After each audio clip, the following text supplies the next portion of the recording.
Good morning, student. Today, your topic for electrical estimating and costing for WC students. Estimating and purpose of estimating and costing. So, today we will discuss estimating. Estimating is an process by which uh, we can we can approximate the material investment involved and time taken to complete the project we are planning to do means estimating एक ऐसी process है जिसमें हमें material को adjust करना आना चाहिए, investment कितनी होनी चाहिए, ठीक है, और टाइम कितना लगेगा प्रोजेक्ट को कंप्लीट करने में, और उसकी प्लानिंग, उसको बोलते हैं एस्टिमेटिंग, ठीक है। तो estimating and costing depend upon the following. जो एस्टिमेटिंग एंड कॉस्टिंग है वो आपकी ये फ्लोमिंग फैक्टर है उस पर डिपेंड करती है, ठीक है। नंबर 1 है estimating the quantity of the material and cost involve. एक तो क्वांटिटी ऑफ द मटेरियल, दूसरा उसमें कितनी कॉस्ट लगेगी, और सेकंड है एनालिसिस ऑफ कॉस्ट और सेलिंग प्राइस। कॉस्ट का एनालिसिस और उसका सेलिंग प्राइस कितना हो सकता है, ठीक है। मेंटेनिंग प्रॉपर अकाउंट, और लास्ट है प्रोविजन ऑफ सेलिंग एड्स। तो ये इंपॉर्टेंट फैक्टर्स हैं जो आपके एस्टिमेटिंग कॉस्टिंग को डिपेंड करते हैं, ठीक है। नेक्स्ट है पर्पस ऑफ एस्टिमेटिंग। एस्टिमेटिंग का पर्पस, एस्टिमेटिंग एंड कॉस्टिंग का पर्पस क्या है। सबसे पहले कॉस्टिंग का देखो, knowledge of the material and its cost. हमें नॉलेज, मटेरियल की नॉलेज होनी चाहिए और उसकी कॉस्ट की। अच्छा जी, complete project report for program, यानी कि इस प्रोग्राम के लिए हमारे पास कंप्लीट प्रोजेक्ट रिपोर्ट होनी चाहिए, ठीक है, और complete knowledge of the project to be done, ठीक है, और हमें जो प्रोजेक्ट बनाना है उसकी कंप्लीट नॉलेज होनी चाहिए। Such a drawing of the work, complete detail of the necessary material with its costing, यानी कि design and drawing of the project material required and its costing. तो ये चीज़ें हमें पता होनी चाहिए। नेक्स्ट है एस्टिमेटिंग के लिए हमें क्या क्या पर्पस है एस्टिमेटिंग के। Amount of money required, availability of the material, ठीक है। तो ये दो चीज़ें एस्टिमेटिंग में डिपेंड करती हैं। अब नेक्स्ट है आपका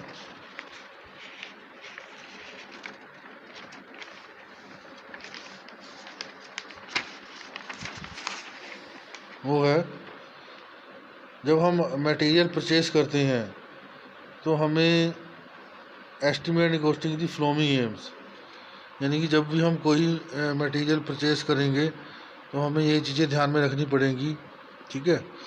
to ensure that the list of the material completely before to ensure that the list of the material completely before starting the job, ठीक है, इज ऑब्टेन्ड, यानी कि जो आपकी लिस्ट ऑफ द मटेरियल है वो कंप्लीट होनी चाहिए before starting the job. To ensure that the not improper use of money required for implementation, और ये भी इंश्योर होना चाहिए कि मनी का जो है इम्प्रॉपर यूज़ नहीं होना चाहिए इम्प्लीमेंटेशन में। थर्ड है the time is save according to the planning with him, यानी कि जो टाइम है हमारा वो सेव होना चाहिए अकॉर्डिंग टू जो हमने प्लान किया उसके अकॉर्डिंग ही हमारा टाइमिंग सेव होना चाहिए। नेक्स्ट है प्रॉब्लम। अब एस्टिमेटिंग कॉस्टिंग में क्या क्या प्रॉब्लम्स आ सकती हैं अगर हमारे पास मटेरियल की लिस्ट नहीं है, ठीक है, हमारे पास ये चीज़ें नहीं है। इट इज़ सबसे पहली प्रॉब्लम ये आएगी, अगर हम ये चीज़ें नहीं करेंगे, it is very difficult to purchase necessary material in the absence of list of the material, यानी कि अगर हमारे पास लिस्ट नहीं होगी तो हमारे लिए बहुत मुश्किल हो जाएगा कि हम मटेरियल कैसे परचेज करेंगे। सेकंड पॉइंट है the money is misused for purchasing, result shortage of money, stop work suddenly. Means अगर मनी का मिसयूज हो जाता है तो इसका रिजल्ट ये होगा कि परचेजिंग के लिए आपके पास मनी शॉर्ट हो जाएगी और वर्क आपका बंद हो जाएगा।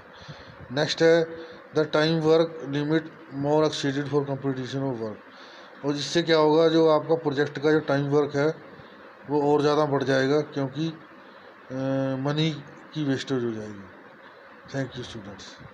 Okay, good evening students. Today your topic for electrical estimating and costing, purchase order of supply. ठीक है, तो परचेज ऑर्डर ऑफ सप्लाई हम कैसे करते हैं? ठीक है, if the purchase officer has to place order for large scale purchases after approval of quotation, then the administrative officer, account officer approval is necessary, so that necessary fund offering lowest rate before issue of supply order। Supply order, purchase order of supply का means होता है जब आपका purchase officer एक order release करता है large scale purchase पे after approval of quotation, तो उसकी जो है अप्रूवल अकाउंट ऑफिसर और एडमिनिस्ट्रेटिव ऑफिसर की अप्रूवल जो है वो नेसेसरी होनी चाहिए, ताकि necessary fund offering lower rate before supply of order, ताकि नेसेसरी फंड हो सके ऑफरिंग ऑफ लोअर रेट। ठीक है, परचेज फॉर एग्जांपल जब परचेज ऑर्डर है उसका एग्जांपल देखो कैसे होता है परचेज ऑर्डर। सबसे पहले from right hand side, left hand side from, ठीक है, फ्रॉम में आएगा executive engineer PWD electrical department Karnal Haryana.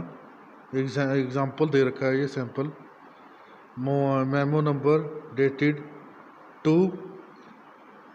ये आपका राइट लेफ्ट हैंड साइड आएगा, 2 MS Gangas enterprises, Gangas road, Khangura Nagar, Rara Sahib, Ludhiana, Punjab. और फिर आपका सब्जेक्ट आएगा purchase order for supply of material to PWD electrical department.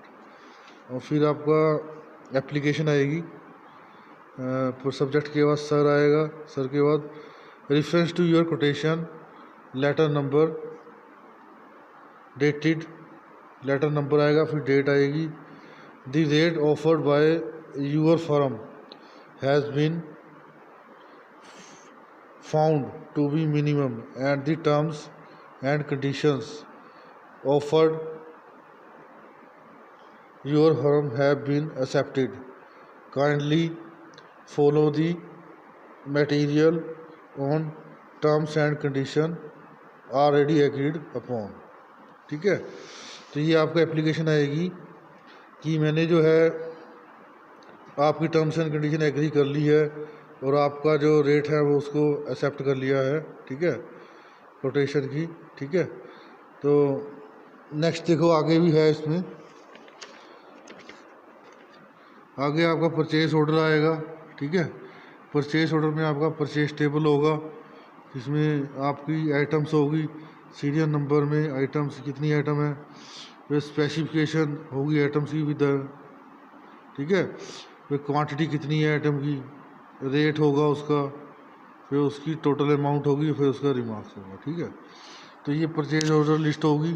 ठीक है, तो terms and condition once again reproduce here, तो टर्म्स एंड कंडीशंस आएंगी उसके बाद परचेज ऑर्डर के बाद। फिर आपका copy for information and necessary action, तो राइट हैंड साइड आएगा signature executive engineering PW electrical department. ठीक है, और फिर लेफ्ट हैंड साइड आएगा copy for information and necessary action. Storage incharge की कॉपी होनी चाहिए, account branch, requisition officer, security officer, copy for purchase office. ठीक है, और लास्ट में आपका सिग्नेचर आएगा executive engineer PWD electrical department. ठीक है, तो ये आपका परचेज ऑर्डर में नेसेसरी चीज़ें इन्वॉल्व होनी चाहिए। ठीक है, कौन कहाँ से सिग्नेचर होना है, कहाँ कहाँ क्वांटिटी डालनी है। ठीक है, तो ये आपका परचेज ऑर्डर होता है। ठीक है,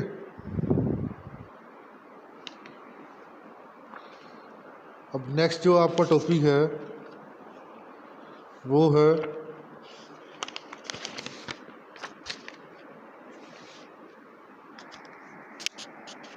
वो नेक्स्ट लेक्चर में करेंगे हम।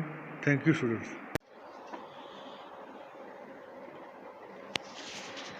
Good morning students.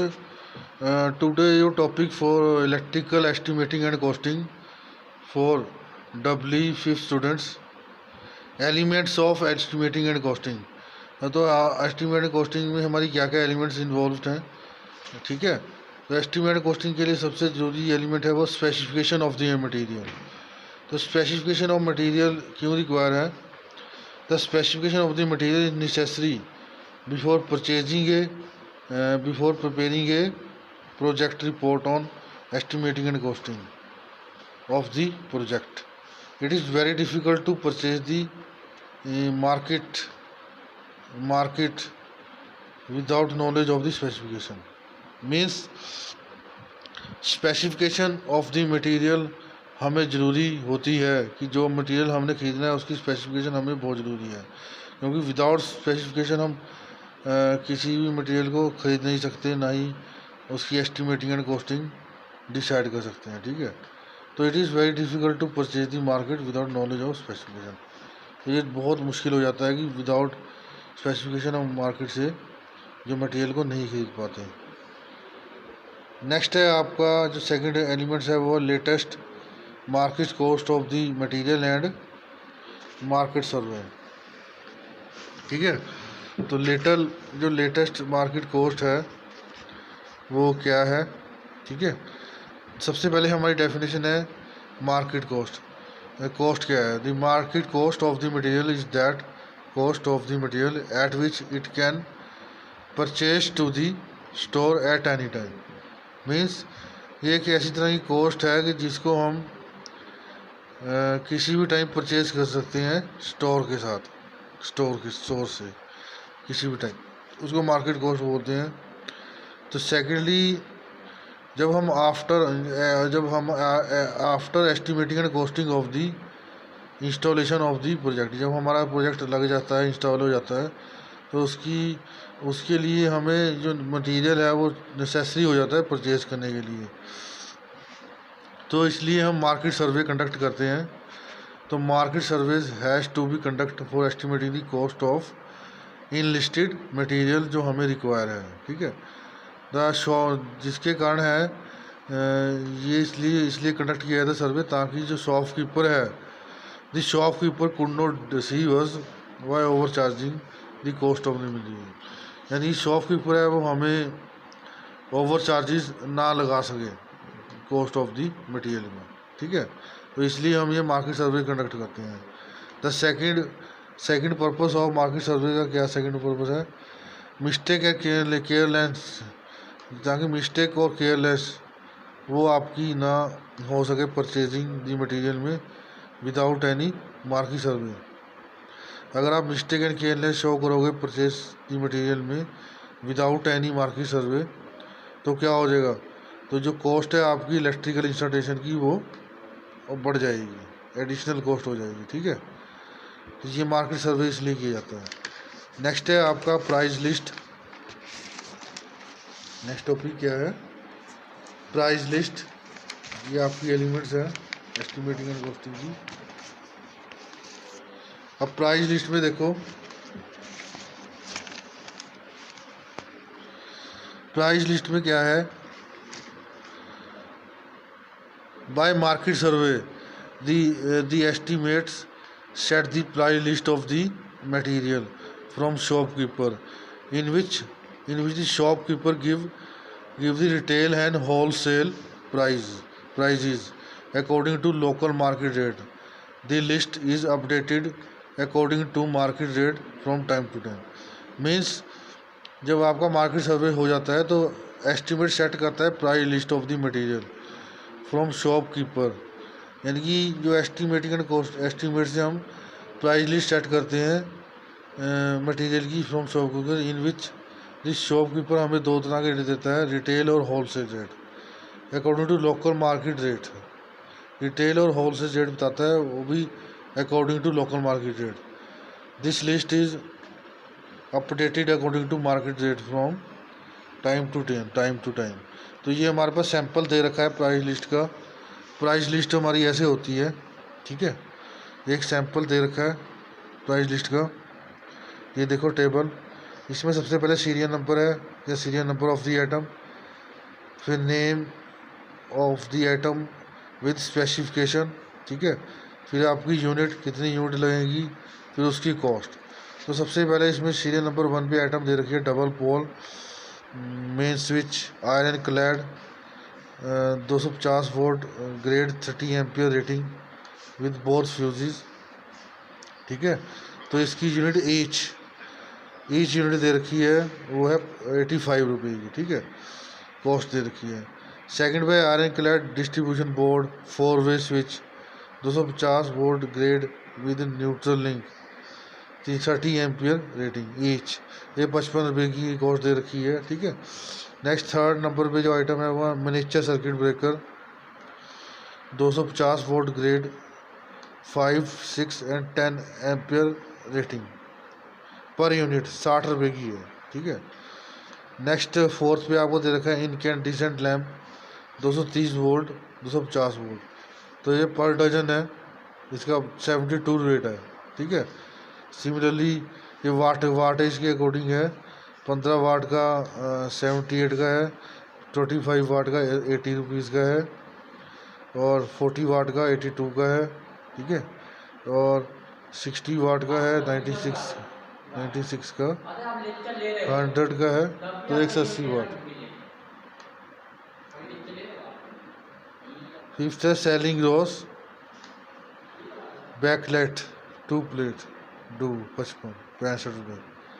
तो सेलिंग रोस बैकलाइट 3 प्लेट आपका, ये भी आपका 75 रुपये का है, ठीक है। तो पुश बटन फ्लैट टाइप, ये आपको कितने का दे रखा है। तो ये आपकी प्राइस लिस्ट शो कर रखी है अकॉर्डिंग टू मार्केट सर्वे, ठीक है। तो ये आपकी प्राइस लिस्ट है सैंपल, ठीक है। अब इसकी प्राइस लिस्ट की कुछ टर्म्स एंड कंडीशंस होती हैं, वो भी देख लो आप, क्या क्या टर्म्स एंड कंडीशन होती हैं प्राइस लिस्ट की, ठीक है। तो सबसे पहले जो इसकी कंडीशंस होती है, terms and condition of price list. तो टर्म्स एंड कंडीशन में सबसे पहले दी above price list is latest and will list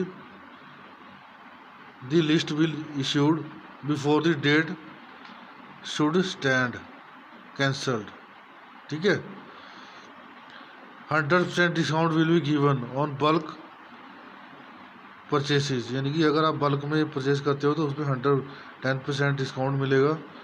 1% discount can be given on cash delivery, ठीक है, और कैश पेमेंट पे।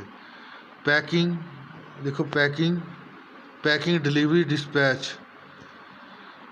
Delivery dispatch insurance charges if necessary will be extra, ठीक है।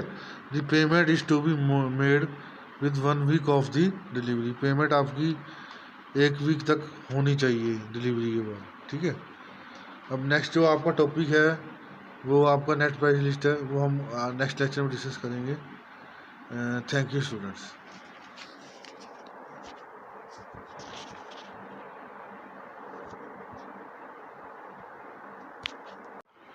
Good morning students. Today your topic for estimating and costing net price list for W5 students. तो बेटा आज हम डिस्कस करेंगे नेट प्राइस लिस्ट और preparation of material schedule कैसे करते हैं हम, ठीक है। तो नेट प्राइस लिस्ट जो होती है आपकी, सबसे पहले उसके बारे में देखो क्या लिखा है। Net price list of an item is that price list in which all the import tax such as sale tax, central sale tax, excise duty and other local taxes are included. Means जो net price list होती है हमारी, उसके साथ हमारे कई तरह के टेस्ट जो हैं, जो टैक्सीज हैं वो इन्वॉल्व होते हैं। जैसे सेल टैक्स हो गया, सेंट्रल सेल टैक्स हो गया, एक्साइज ड्यूटी होगी एंड अदर लोकल टैक्स, वो भी आपके इन्वॉल्व होते हैं नेट प्राइस लिस्ट में। तब हमारी जो है नेट प्राइस लिस्ट वो डिसाइड होती है। एक नेट प्राइस लिस्ट का एक एग्जांपल है, यानी कि एक सैंपल दे रखा है टेबल में, ये देखो। इसमें सबसे पहले टेबल में सीरियल नंबर ऑफ आइटम है, फिर name of item with specification दे रखा है, फिर नेम ऑफ फर्म, यानी कि कितनी फर्म की ये आइटम्स हैं, कितने टाइप्स की। तो न इसमें डिफरेंट टाइप की फर्म भी दे रखी हैं और आइटम भी दे रखी है, ठीक है। जैसे इसमें अब देखो एप्लीकेबल विद इफेक्टेड डेट भी दे रखी है, ठीक है। तो स्टार्टिंग में देखो सीरियल नंबर 1 में आपका फ्लोरोसेंट ट्यूब है 20 वाट कंप्लीट सेट है, ठीक है। ये आइटम है आपकी विद स्पेसिफिकेशन, यानी 20 वाट की स्पेसिफिकेशन है इसकी, और इसका जो रेट है फिलिप्स कंपनी का है 95 रुपये, और लोची कंपनी का है 60 रुपये, ठीक है, और सूर्या कंपनी का 90 रुपये है, और बसंत कंपनी का है 75, ठीक है। सिमिलरली जो सेकंड आइटम है वो आपकी सेलिंग फ़ैन है, selling fan 3 blade 1400 mm scale, ठीक है। तो ये आपका है सेलिंग फ़ैन, ठीक है। तो ये 140 रुपये का फिलिप्स का है, 96 रुपये का रुचि का है, और 1072 रुपये का ये सूर्या का है, ठीक है, और 970 रुपये का ये बसंत का है, ठीक है। तो ये देखो अलग अलग रेट का डिफरेंट है इसमें। तो ये नेक्स्ट है आपका सेलिंग फैन 3 ब्लेड 1200 mm, ठीक है। तो ये 935 रुपये का है, और ये 816 रुपये का दे रखा है लुच्ची का, 864 का दे रखा है सूर्या का, और 802 का दे रखा है बसंत का। अब नेक्स्ट आपको फोर्थ आइटम दे रखी है कम्पैक्ट फ्लोरोसेंट लैम्प CFL, 9 वाट 11 11 वाट और 15 वाट, ये अलग अलग रेट दे रखे हैं कंपनीज के, ठीक है। तो ये प्राइस लिस्ट हमारी ऐसे डिसाइड होती है, नेट प्राइस लिस्ट, ठीक है। ये उसका सैंपल है, ऐसे उसका फॉर्मेट बनता है, ठीक है। तो समझ में आ गया सबको। अब बेटा इसकी कुछ टर्म्स एंड कंडीशंस हैं, ठीक है, नेट प्राइस लिस्ट की, ये आपको पता होनी चाहिए। तो इसकी कुछ टर्म्स एंड कंडीशन क्या क्या हैं, देखो टर्म्स एंड कंडीशन में क्या क्या है। सबसे पहली टर्म्स देखो, all the above price are not, all the above price are net price and include excise duty central sale tax, यानी कि जो अबव प्राइस हैं आपके जो लिस्ट में दे रखे हैं ऊपर, मैंने तो आपको सैंपल बताया था, उसमें वो नेट प्राइस हैं including excise duty and central sale tax. तो दूसरा भी है पॉइंट इसका terms and local taxes if any to be borne by purchase, ठीक है। लोकल टैक्स तब होगा अगर कहीं से हम परचेज करते हैं। नेक्स्ट है आपका all the material are ex shop, ठीक है। थर्ड यानी फोर्थ पॉइंट है आपका D, 10% discount will be given on cash payment for bulk purchase, यानी कि आपको 10% का डिस्काउंट मिलेगा अगर आप ज़्यादा बल्क में मटेरियल परचेज करते हो, ठीक है। तो ये टर्म्स एंड कंडीशंस हैं आपकी नेट प्राइस लिस्ट की, ठीक है। नेक्स्ट है आपका टॉपिक, वो है प्रिपरेशन ऑफ मटेरियल स्टोर। अब हम जो मटेरियल होता है उसकी प्रिपरेशन कैसे जाते हैं, मटेरियल जो हमने परचेज़ किया है उसका शेड्यूल कैसे करते हैं हम, ठीक है। तो ये आपका टॉपिक है प्रिपरेशन ऑफ मटेरियल शेड्यूल। तो इसमें सबसे पहले है, यानी कि प्रिपेयर कैसे करते हैं, देखो preparing estimation of the material required for a project and the total cost involved in the project is an important task of the estimator. The material required for the completion of project report with complete specification of each item, quantity and rate of each item with total cost for the item is recorded in the form of material list. Figure show the list of the material schedule. तो ये list आपके पास दे रखी है material schedule की, ठीक है। तो इसमें सीरियल नंबर 1 में टेबल दे रखा है material of list of material, serial number 1 है double pole iron clad main switch 30 ampere rating 250 volt grade. तो ये name of item with full specification दे रखा है। तो ये क्वांटिटी इसकी एक है, ठीक है। रेट 150 है ईच का, ठीक है। तो इसका टोटल कॉस्ट आपकी 150 आ जाएगी, ठीक है। तो ये दे रखा है लिस्ट ऑफ द मटेरियल, ठीक है। तो ऐसे हम प्रिपेयर करते हैं list of the material, preparation of material schedule, ठीक है। Thank you students.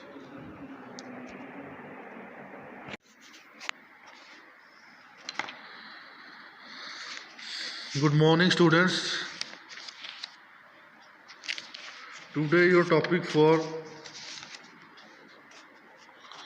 electrical estimating and costing for doubly fifth students. Labor charges. Labor charges are those charges which is depend upon the particular work of the labor. तो labor charges are difficult to decide, ठीक है, very difficult to decide. For example, for wiring a particular building is very, for wiring labor charges for wiring a particular building is very difficult. The reason is labor charges is different at different places. Means जो labor charges होते हैं आपके, वो आप decide करना काफ़ी difficult होता है, क्योंकि अगर हम ये आपके चार्जेस डिफरेंट होते हैं डिफरेंट प्लेसेस में। कॉमर्शियल बिल्डिंग के अलग चार्जेस होते हैं, डोमेस्टिक के अलग चार्जेस होती हैं, ठीक है। तो अलग अलग प्लेस पे आपके डिफरेंट चार्जेस होते हैं। फॉर एग्जांपल रूरल एरियाज़ में आपका चार्जेस, मान लो एक इलेक्ट्रीशियन आपका जो है वो 80 रुपये पर डे लेता है, ठीक है। और अर्बन एरिया में आपका जो इलेक्ट्रीशियन है वही इलेक्ट्रीशियन, वो वैसे ही ट्रेंड इलेक्ट्रीशियन आपका 150 रुपये लेता है, ठीक है, पर डे। लेकिन ये जो है रेट सफिशेंट नहीं है, क्योंकि अकॉर्डिंग टू वर्क ड्यूरेशन आप डिसाइड कर सकते हैं labour charges according to work duration and work amount, according to per unit work, ठीक है, according to percentage of material cost. तो इससे आप ये 3 पॉइंट है आपके, according to work duration and work amount, per unit work and per percentage of material, इससे आप डिसाइड कर सकते हैं लेबर चार्जेस। अब नेक्स्ट है आपका जो पेमेंट बिल बनता है लेबर चार्जेस का। ये लेबर का जो पेमेंट बिल बनता है वो कैसे बनता है, ये फिगर में शो कर रखा है। तो इसमें आपकी जो सीरियल नंबर्स हैं, इसमें 4 आइटम्स हैं जो आपकी लेबर्स ने इंस्टॉल किए हैं, ठीक है। तो इसमें 4 आइटम्स में डिस्क्रिप्शन दे रखी है इसकी यूनिट वर्क, यानी कि उसने इतना यूनिट वर्क किया आइटम के हिसाब से। Description of unit work, conduct batten system of wiring, ठीक है। तो इसमें मेन बोर्ड की इंस्टॉलेशन है, ठीक है। मेन बोर्ड के आपके इसमें 4 पॉइंट दे रखा है। फर्स्ट क्वांटिटी आपकी है मेन बोर्ड, उसमें उसने 4 पॉइंट लगाए और पर पॉइंट उसका यानी कि 20 रुपये रेट है। तो उसका टोटल बिल 80 रुपये हो गया, ठीक है। फिर आपका सेकंड पे उसने 15 स्विच बोर्ड लगाया, जिसमें हर एक बोर्ड में 2 पॉइंट हैं, ठीक है। तो आपको टोटल 30 पॉइंट हो गए। तो 30 पॉइंट के हिसाब से उसका 600 रुपये बिल बन गया, ठीक है। फिर थर्ड में उसने इंस्टॉलेशन की बेल पुश बटन की, बेल पुश बटन लगाया लेइंग अंडरग्राउंड केबल में, ठीक है। तो वो उसने 6 पॉइंट लगाए बेल पुश बटन के, ठीक है। तो 6 के हिसाब से उसका 120 रुपये बन गया, ठीक है। और फिर उसने total point light fan socket, light और फैन की सॉकेट में टोटल पॉइंट उसने लगाए 46। कितने लगाए, यानी कि टोटल उसके पॉइंट हो गए आपके 46। तो 46 पर के हिसाब से कितने हो गए 920 रुपये। तो टोटल बिल जो है आपका पेमेंट बिल क्या बन जाएगा 1720 रुपये, ठीक है। तो ये पेमेंट टोटल लेबर चार्जेस बन जाएंगे आपको, टोटल पेमेंट बिल्स 1720 रुपये, ठीक है। नेक्स्ट है आपका ओवरहेड चार्जेस। ओवरहेड चार्जेस आपका यानी कि जो ओवरऑल एक्सपेंडिचर होता है टोटल, यानी in addition to total estimated expenditure involved on material and labour, यानी कि total estimated expenditure involve on material and labour for completion, maintenance and proper functioning of project, यानी कि completion, maintenance and proper functioning of project. There are other expenses which are to be occur such as government taxes, additional expenses भी इसमें होते हैं. ठीक है, additional expenses on labour charges, ठीक है, आर कॉल्ड ओवरहेड चार्जेस. ठीक है, तो ये आपके ओवरहेड चार्जेस होते हैं. ठीक है, तो इसमें 2 टाइप्स के ओवरहेड चार्जेस होते हैं. कि तो मेंटेनेंस ओवरहेड चार्जेस होते हैं. ठीक है, जो मेंटेनेंस ओवरहेड चार्जेस होते हैं वो देखो ज़रा. सबसे पहले maintenance overhead charges. This expenditure is on keeping the machine working order. ठीक है, यानी कि ये जो एक्सपेंडिचर लगता है आपका, ये आपका मशीन को वर्किंग में रखने के लिए होता है. i.e. expenditure involved on overhauling and spare parts of the machine which normally occur due to wear and tear of the machines. ठीक है, समझ में आ गया. नेक्स्ट एग्जांपल क्या है इसके मेंटेनेंस ओवरहेड चार्जेस के? Water charges, electricity charges, house tax and depreciation charges. ठीक है, अब नेक्स्ट आपका सेकंड टाइप है, वो है एडमिनिस्ट्रेटिव ओवरहेड चार्जेस. अब जो एडमिनिस्ट्रेटिव ओवरहेड चार्जेस होता है आपका, वो यानी कि फंड होता है. यानी कि fund are required to run the administration of various department and their employ properly and efficiently. The expenditure involved functioning of the department such as purchase system, sales section, salary section, account section, other expenses.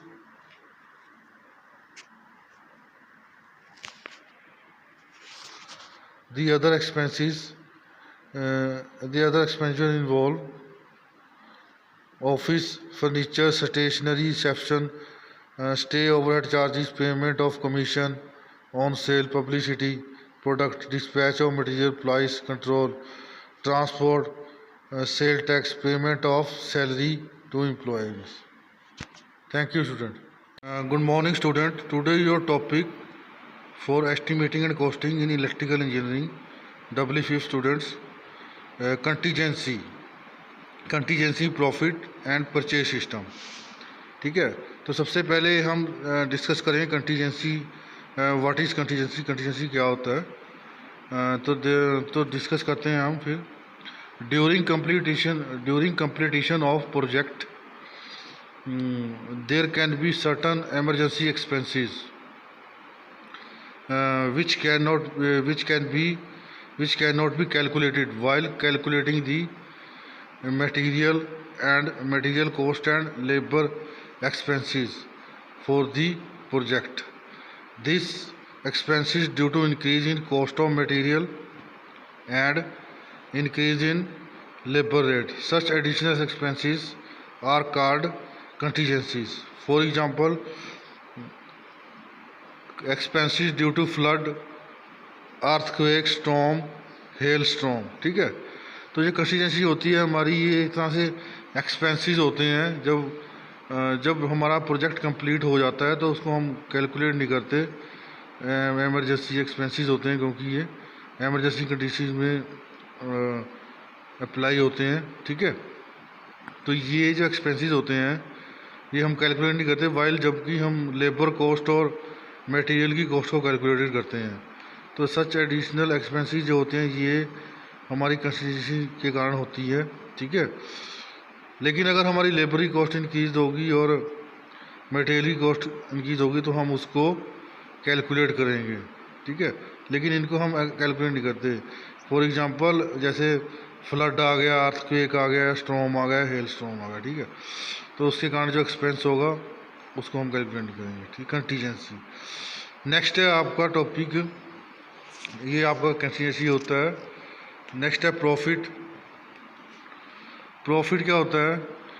Profit जब भी हम कोई भी project लगाते हैं, ठीक है, तो उसमें हमने इतनी इन्वेस्टमेंट की है, इतनी कॉस्ट लगाई है इंस्टॉलेशन की, ठीक है, फिर मेंटेनेंस की कॉस्ट लगाई है, लेबर चार्जेस की कॉस्ट लगाई है, ठीक है, समझ में आ गया, मटेरियल की कॉस्ट लगाई है, ठीक है, तो टैक्सीज़ की, अदर टैक्सीज़ की कॉस्ट लगाई है, अदर टैक्सीज़ होते हैं जो, ठीक है, तो उससे हमारे जो प्रोजेक्ट से हमें कितना प्रॉफिट हुआ वो हमें पता लगता है at the end of the project, ठीक है, जब हमारा प्रोजेक्ट कंप्लीट हो जाता है और उसका कॉन्ट्रैक्ट हमने कौन से कॉन्ट्रैक्टर के साथ साइन किया है, ठीक है, एग्रीमेंट कितने साल का एग्रीमेंट था, 2 या 3 साल का एग्रीमेंट, कितने साल का एग्रीमेंट था, उस पर डिपेंड करता है आपका profit.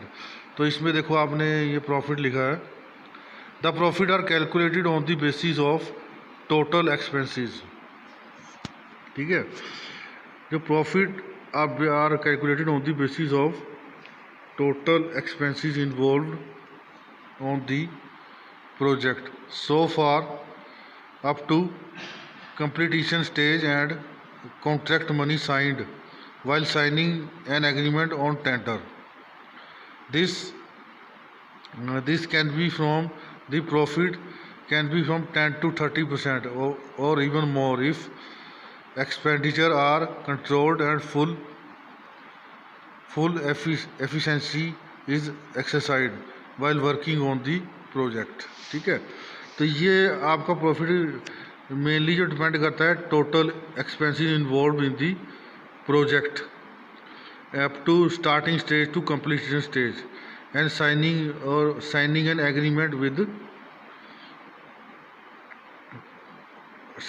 Agreement on the tender, ठीक है, किसको आपने टेंडर दिया और एग्रीमेंट साइन उस पर डिपेंड करता है आपका प्रॉफिट। तो अगर आप इस तरीके से चलते हो, एग्रीमेंट साइन करते हो, टेंडर इशू करते हो, ठीक है, न्यूज़पेपर में, ठीक है, तो आपका जो प्रोजेक्ट है उससे आपको यानी कि 10 to 30% का प्रॉफिट हो जाएगा। अगर आप फुल एक्सरसाइज करते हो और एफिशिएंसी फुल रखते हो, ठीक है, प्रोजेक्ट में, तो आपको 10 to 30% से ज़्यादा भी प्रॉफिट हो सकता है, ठीक है। तो प्रॉफिट ना होने के कारण क्या है, the profit percentage can be fall in the event of poor planning, अगर पुअर प्लानिंग होगी तो प्रॉफिट आपका फॉल करेगा। इनएडिक्वेट एंड इनसफिशिएंट स्टाफ, इनएडिक्वेट यानी कि अनट्रेड और इनसफिशिएंट स्टाफ, यानी कि जिसकी ज़रूरत नहीं है, जो अनट्रेड है, जिसको कुछ पता नहीं है, उस स्टाफ को लगाना, ठीक है। लैक ऑफ प्रॉपर सुपरविजन, यानी कि प्रॉपर सुपरविजन ना होना। Purchase of inferior quality material, यानी कि पुअर क्वालिटी मटेरियल को परचेज करना और हायर रेट पे, ठीक है, तो ये आपके प्रॉफिट को फॉल करते हैं, ठीक है। अब नेक्स्ट जो है आपका टॉपिक है वो है परचेज सिस्टम, ठीक है। परचेज सिस्टम क्या होता है, we know that purchase system आपका डिपेंड करता है प्रोजेक्ट डिपार्टमेंट का जो मटेरियल है उसके लिए हमें परचेज़ करना है, ठीक है। तो ये रिस्पॉन्सिबिलिटी होती है परचेज डिपार्टमेंट की।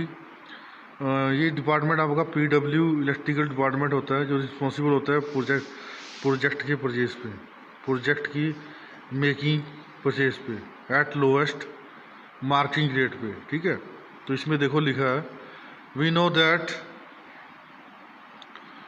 That purchase department of the PWD electrical is responsible for making purchase at lowest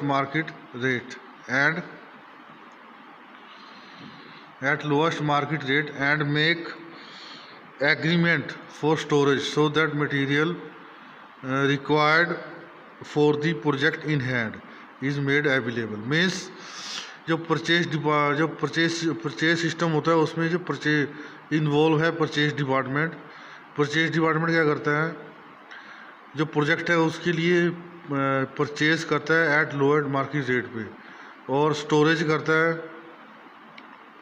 material की, ठीक है, और स्टोरेज ताकि जो है प्रोजेक्ट के टाइम जो आपको जो है हर एक मटेरियल इन हैंड अवेलेबल हो सके, ठीक है। तो ये परचेज डिपार्टमेंट का काम होता है। तो प्रोसीजर क्या है परचेजिंग का, सबसे पहले जो है इसका प्रोसीजर का जो फर्स्ट पॉइंट है वो requisition. Requisition means demand of virus material virus material and quantity is obtained. यानी कि रिक्वेजेशन में हमें कितनी स्टार्टिंग में हमें प्रोजेक्ट के लिए कितनी डिमांड है मटेरियल की और क्वांटिटी की कितनी डिमांड है, तो वो हम रिक्वेजेशन में उसकी लिस्ट बनाते हैं। ठीक है, तो हमें इसमें लिस्ट बनानी पड़ती है फ्रॉम वायरस डिपार्टमेंट की डिमांड पे प्रोजेक्ट इन हैंड। तो लिखो इसमें, देखो जरा, the demand of virus item of material and quantity is obtained from various department of the project in hand. The list of item should consist of complete specification of each item. ठीक है, means equation में हम क्या करते हैं, जो demand होती है वायरस आइटम और material and quantity is obtained, उसमें आपकी ऑब्टेन्ड होती है स्टार्टिंग में from virus department of the project in hand. यानी कि काफ़ी जो डिपार्टमेंट्स होते हैं प्रोजेक्ट के, वहाँ से आपको डिमांड होती है मटेरियल और क्वांटिटी की। ठीक है, तो वो इन हैंड चाहिए होती है उन्हें, तो उसकी लिस्ट तैयार करनी होती है। List of item should be consist of complete specification of each item. जो लिस्ट ऑफ आइटम होनी चाहिए वो कंप्लीट स्पेसिफिकेशन के साथ प्रिपेयर होनी चाहिए। ये रिक्वेजेशन में होता है। ठीक है, अब इसका एग्जाम्पल है, The list is submitted on a form called requisition form which is available in every department. ठीक है, तो ये लिस्ट आप बनाते हो, तैयार करते हो ईच आइटम की विद स्पेसिफिकेशन। तो वो लिस्ट आपकी एक सबमिटेड होती है on A form called requisition form which is available on every department में अवेलेबल होता है। ठीक है, तो इसका एग्जांपल भी है रिक्वेजिशन फॉर्म का, ये देख सकते हो आप। ये आपका रिक्वेजिशन फॉर्म है। ठीक है, टेबल नंबर 1 रिक्वेजिशन फॉर्म। तो इसमें सबसे पहले तो रजिस्ट्रेशन, रिक्वेजिशन सीरियल नंबर है, फिर 2, ये देखो रिक्वेजिशन सीरियल नंबर, हेडिंग आएगी रिक्वेजिशन फॉर्म। तो राइट हैंड साइड यानी कि लेफ्ट हैंड साइड आपका आएगा रिक्वेजिशन सीरियल नंबर। ठीक है, फिर 2 senior purchase officer BW electrical department Luchchi Nagar Nilokheri. ठीक है, हरियाणा। तो फिर इसमें एप्लीकेशन आएगी आपकी, kindly make arrangement for purchase of following items of material for power wiring of polytechnical workshop under construction up to dated. और ये राइट हैंड साइड आपकी डेट आएगी।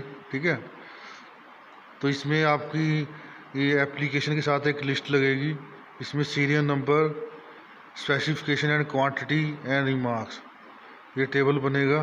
तो इसमें क्वांटिटी के विद स्पेसिफिकेशन आएगी, पहले आइटम की, फिर उसकी क्वांटिटी आएगी, फिर रिमार्क्स आएगा। ठीक है, फिर लास्ट में आपका स्टॉक रजिस्टर नंबर आएगा, stock right hand side stock register number आएगा, मैक्सिमम डिमांड क्वांटिटी आएगी, मिनिमम डिमांड क्वांटिटी आएगी, सिग्नेचर ऑफ स्टोर इंचार्ज होगा, और लेफ्ट हैंड साइड होगा आपका, राइट हैंड साइड होगा स्टॉक ऑलरेडी इन हैंड, इसके सिग्नेचर होंगे। ठीक है, यानी कितना स्टॉक आपके पास है।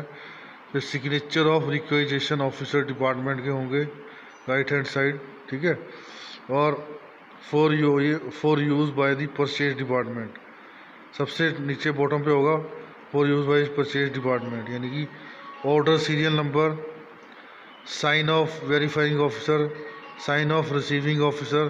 ठीक है, name of firm given purchase order and seal of the department. तो ये आपका रिक्वेजिशन फॉर्म होगा। ठीक है, फॉर एग्जांपल ऐसे आप देख सकते हो। Good afternoon students, today your topic for electrical estimating and costing, call of quotations. तो हमने परचेज डिपार्टमेंट कर रहे थे, परचेज डिपार्टमेंट में हमने रिक्वेजिशन फॉर्म के बाद अब हमारा नेक्स्ट स्टेप है वो है कॉल ऑफ कोटेशन। ठीक है, जब after receiving requisition form after receiving requisition form from various departments, the purchase department issues a letter to several registered suppliers for calling rate list, issuing registered postal letter to various reputed supplier for their competitive rate called calling of quotation. ठीक है, तो जब ये जो हमारा call of quotation होता है, जब हम रिक्वेजिशन फॉर्म हमारा वायरस डिपार्टमेंट से रिसीव हो जाता है, ठीक है, तो परचेज डिपार्टमेंट इशू करता है एक letter to several registered supplier को फॉर कॉलिंग रेट लिस्ट, यानी रेट लिस्ट के लिए, और registered postal letter to reputed supplier for their competitive rates card calling of quotation, उसको कॉलिंग ऑफ कोटेशन बोलते हैं। This quotation are called in 2 ways.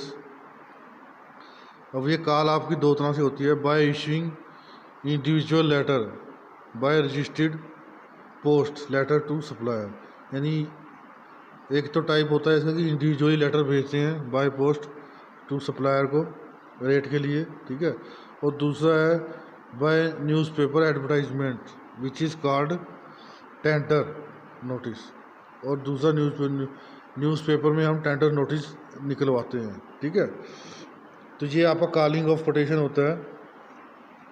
अब calling of quotation के बाद आपका है opening the tender quotation. Normally the tender और quotation are received before the last date for receipt of quotation.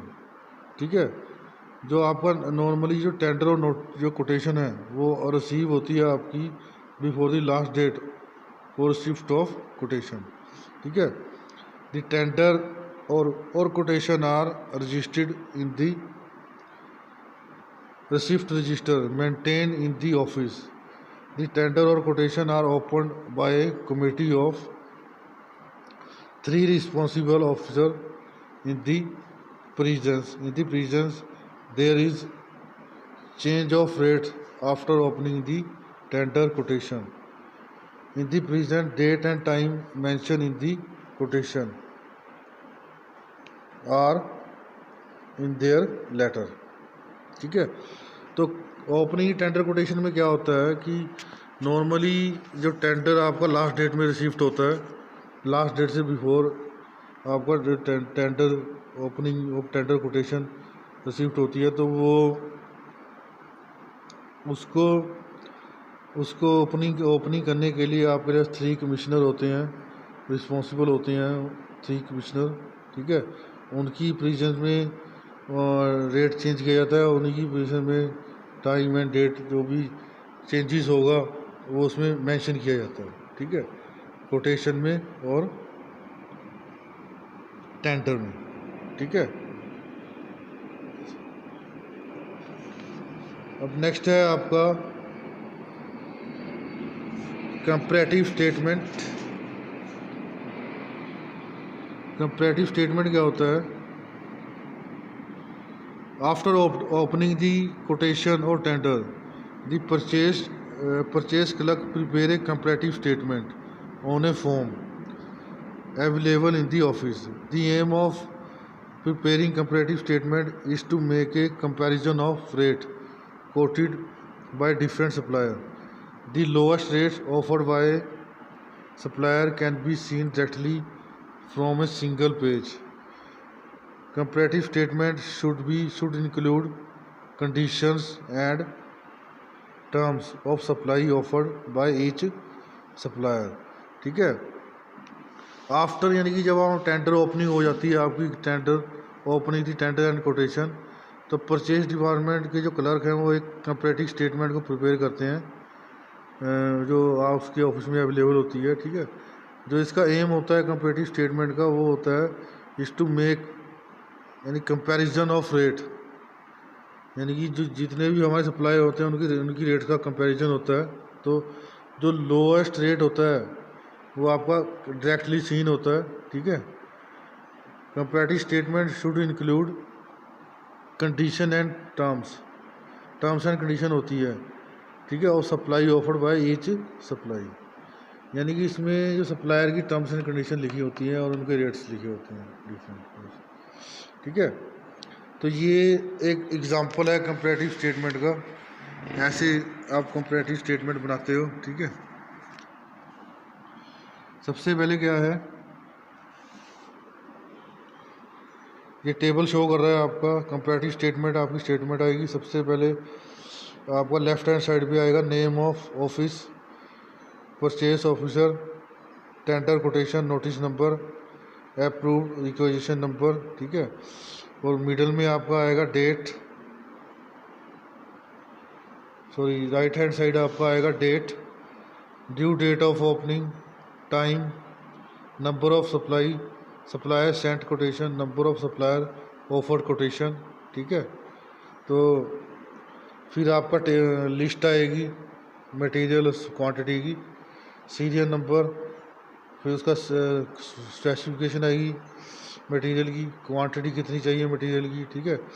और सप्लायर, कौन कौन सा सप्लायर, सप्लायर 1 2 3 4, इसमें 3 सप्लायर हैं, उनके नाम आएंगे। और फिर उनका क्या होएगा,